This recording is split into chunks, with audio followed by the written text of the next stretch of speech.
TN26 என்னென்னமோ எதிர்பார்த்து போனோம். நட்டி வந்து ஒரு சூப்பர் ஸ்டாராக இருக்கார்.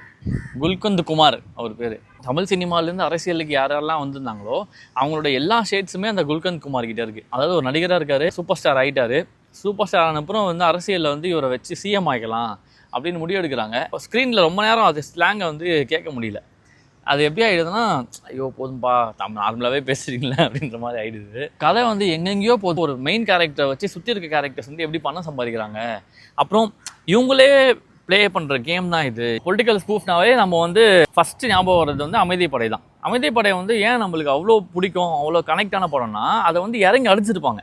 இறங்கி அடி நடந்த சம்பவங்கள் அங்கங்கே எடுத்து வச்ச மாதிரி இருக்குது. கடந்த 10 வருஷத்தில் நடந்த பொலிட்டிக்கல் சம்பவத்தை வெறும் ஸ்டார்ஸை மட்டுமே, ஸ்டார்ஸாக இருந்து பாலிடிக்ஸ் வரணும்னு நினச்சவங்கள எடுத்து நீங்கள் பண்ண முக்கியமான இன்சிடென்ட்ஸை நான் கலாய்க்கிறேன். கதையாக எடுத்துகிட்டு போகல, கலாய்க்கணும். ஒரு அரசியல்வாதி இதை பண்ணியிருக்காரு, ஒருத்தர் இதை பண்ணியிருக்காரு, ஒருத்தர் அதை பண்ணியிருக்காரு. ஸோ இந்த கேரக்டருக்கு வந்து ஒன் பர்டிகுலர் ஆர்க் இல்லை. எல்லா politician actors want to become a politicians என்னெல்லாம் பண்ணியிருக்காங்களோ அது அங்கங்கே வச்சுருக்காங்க. அதுதான் ஒரு பர்டிகுலர் ஆர்க் இல்லாதனால எனக்கு வந்து கம்ப்ளீட்டாக அதை வந்து இது பண்ணிக்க முடியல. என்னால் உள்வாங்கி அந்த படத்தை வந்து இன் டெப்த்தாக பார்க்க முடியல. ஒரு இன்சூரன்ஸ் அப்படியே அங்கங்கே பார்த்த மாதிரி தான் இருக்குது. இப்போ கேரக்டர் ஸ்டடி மாதிரி பண்ணி அதை ஒரு கதையை எடுத்துகிட்டு போயிருந்தீங்கன்னா பரவாயில்ல. இல்லை ஸ்பூஃப் பண்ணணும்னு முடிவு பண்ணிட்டீங்கன்னா அந்த ஸ்பூஃபுக்குன்னு இப்போ குல்கந்த் குமார்னு ஒரு கேரக்டர் இருக்குது. அந்த கேரக்டருக்கான ஒரு கதை இருக்கா? அப்பாவி ஜமீன் தான் காட்டுறாங்க. எல்லாத்தையும் இவர் தான் விற்றுருப்பார். லாஸ்ட்டில் வந்துட்டு வாயா இந்த பக்கம் போகலாம், அதை ஐயா அதை நீங்கள் அவருக்கு விற்றுட்டீங்க, இந்த பக்கம் போகலாம் வாயா, இல்லை நீங்கள் இதை நீங்கள் இவருக்கு விற்றுட்டீங்க அப்படின்றப்போ என்ன அப்போ இந்த அளவு இருக்கவன் எப்படி ஒரு பொலிட்டிஷியன் ஆவான், ஒரு ஸ்டாரை எப்படி அவன் சிஎம் ஆக்குவான்? படத்தோட டீசர் பார்க்குறப்ப அவங்க அழகாக வந்து ப்ரொமோட் பண்ணியிருந்தாங்க. இப்போ லைம்லைட்டில் இருக்க ஒரு பொலிட்டிஷியனையும் ஆக்டர் கம் பொலிட்டிஷியனை ரிலேட் பண்ணிக்கிற மாதிரி தான் இது வந்து போகுது.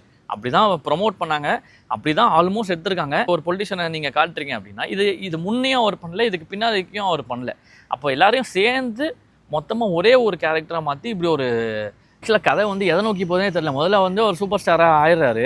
அப்புறம் இந்த ஜமீன்தார் வந்து செலக்ட் பண்ணுற கதைகள்லாம் ஃப்ளாப்பாக போகுது. அப்புறம் கதையை ஒழுங்காக செலக்ட் பண்ணுன்ற மாதிரி அவர் வந்து படங்கள் நோக்கி கதையை ஒழுங்காக செலக்ட் பண்ணணுன்னு போகிறாரு. அப்புறம் பர்சனல் லைஃப்பில் ஒய்ஃபோட பிரச்சனை வருது. அவர் ஒரு கேர்ள் ஃப்ரெண்ட் வச்சுருக்காரு. கல்யாணத்துக்கு அப்புறம் இன்னொரு கேர்ள் ஃப்ரெண்டோடு இருக்க மாதிரி காட்டுறாங்க. அப்புறம் கொஞ்ச நாள் அதை நோக்கி போகுது.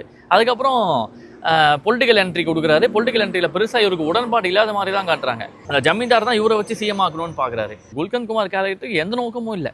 சூப்பர் ஸ்டார் ஆகணும், அதில் மட்டுமே ஒழுங்காக பண்ணணும் இல்லை, குடும்பத்தில் ஒழுங்காக ஒரு நிம்மதியான வாழ்க்கையை வாழணும்னு இல்லை கேர்ள் ஃப்ரெண்டோட ஒரு வாழ்க்கையை வாழணும்னு இல்லை, சிஎம் ஆகணும்னு இல்லை, எதுவுமே அவருக்கு இல்லை. அவர் இழுத்த போக்கெல்லாம் போயிட்டுருக்காரு. ஸோ அது அப்படியே போய் எந்த பக்கம் போகுதுன்னே தெரியாமல் தான் அந்த குல்கந்த் குமாரோட கேரக்டர் போகிறதுனால கடைசியில் ராஜ்யசபா சீட்டு வேணும்னு கேட்குறப்பையும் அப்பயும் அவருக்கு என்ன முடிவெடுக்குன்னு தெரில. அப்படின்னு சிரிச்சுட்டு நான் உங்களுக்கு கூப்பிட்றேன் அப்படின்னு சொல்லி அது யார் வயசுன்னு புரிஞ்சிக்கவே முடியல.